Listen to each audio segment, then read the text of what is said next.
Ao Dr. Vitor, da Prefeitura de São Gonçalo do Amarante, Sr. Márcio Silva, Saraiva Filho, da Associação Comercial do PECEM, Dr. Alessandro Salles, Dr. Vitor, Dr. Virgínia, Sr. Fernando Pessoa Moura, o Sr. Maia, do IBAMA, o Sr. George, a comunidade aqui do PECEM, os colegas advogados aqui, representantes aqui das partes envolvidas, a todos aqui o nosso respeito, independentemente das nossas posições aqui nesse ato, temos que tratá-las com sobriedade, obviamente com serenidade. Aqui temos, tendo em vista inclusive o pedido da nossa presidente de fazê-lo aqui de forma muito breve, eu queria confirmar a opção de que temos feito nas audiências que temos presidido, a necessidade de que a audiência seja de fato pública, na medida que ela ouça primeiro a sociedade, o povo, para depois os gestores se posicionarem. Normalmente, nessa democracia capenga que é a democracia brasileira, muito privatizada pelos interesses econômicos, é muito difícil que o cidadão do povo possa falar para ser ouvido por um gestor. Por isso a audiência pública é um instrumento tão relevante, tão importante do parlamento brasileiro. Temos aqui um conflito clássico entre os interesses do capital e interesses das maiorias.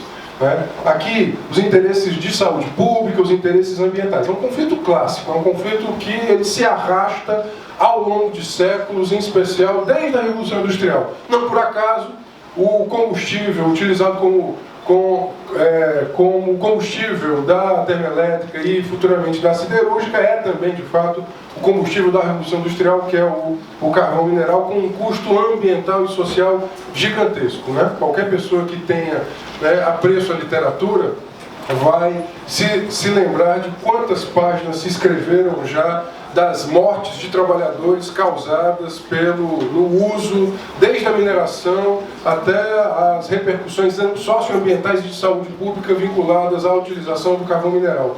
Desde a sua mineração, no seu transporte, armazenamento e queima. No momento em que o mundo inteiro se depara com o desafio de reduzirmos as emissões de gases do efeito estufa, de dióxido de carbono, nós aqui estamos com uma agenda econômica velha, conservadora, ultrapassada e que ela é contraditória com os interesses da maioria. Há de se perguntar quem é que ganha com essa agenda econômica de atrair para o semiárido nordestino, um estado que tem 93% do seu território em semiárido, empreendimentos hidróvoros, ou seja, consomem muita água, 1.000 litros de água por segundo em um, 1.000 litros de água por segundo em outro, num momento em que nós estamos talvez enfrentando a nossa maior estiagem. Sozinhos, esses dois empreendimentos serão responsáveis por água suficiente para abastecer 12% da população do Ceará. Quem está dizendo isso não sou eu, é a COGER, não é o deputado do PSOL, são os próprios documentos de outorga que, para cada tonelada queimada de carvão, liberam-se 4 toneladas de gases do efeito estufa no processo. Também não sou eu que estou dizendo isso, é inclusive o órgão ambiental, quando ele fez o processo de licenciamento, em que o Ministério Público Federal já tentou por diversas vezes a correção por via de embargo destes empreendimentos. Portanto, tem um conflito clássico, onde as partes têm poder distinto. Não é verdade que as partes têm poder igual. Não dá para dizer que um trabalhador, que o morador lá da vila, que o neto do pescador tem o mesmo poder do grande empreendimento com capital transnacional. Isso não é verdade. É por isso que a gente tem que ter lado ético e político na história. E o nosso lado aqui, se a gente quiser valer o nosso mandato, é o lado dos interesses das maiorias sociais. Nós fizemos essa opção ética na vida. Nós fizemos essa opção política na vida, de entender que nesse conflito nós temos lado. E o nosso lado, obviamente, não vai ser, em nome de um determinado tipo de crescimento do PIB, crescer uma atividade econômica que vai custar água, saúde e o meio ambiente. Aquilo que nós vimos ao preço de 400 milhões de reais, que é 200 milhões de uma esteira, mais 200 milhões da outra esteira que está sendo construída, aquilo ali é indefensável. Tem mineração de duna, vazamento de resíduo, particulados que chegam a um diâmetro muito maior, inclusive, do que o registrado nos documentos de pedido da operação. Portanto, nós temos aqui que ter a coragem de assumir qual é a nossa posição ética. Qual é a nossa posição ética?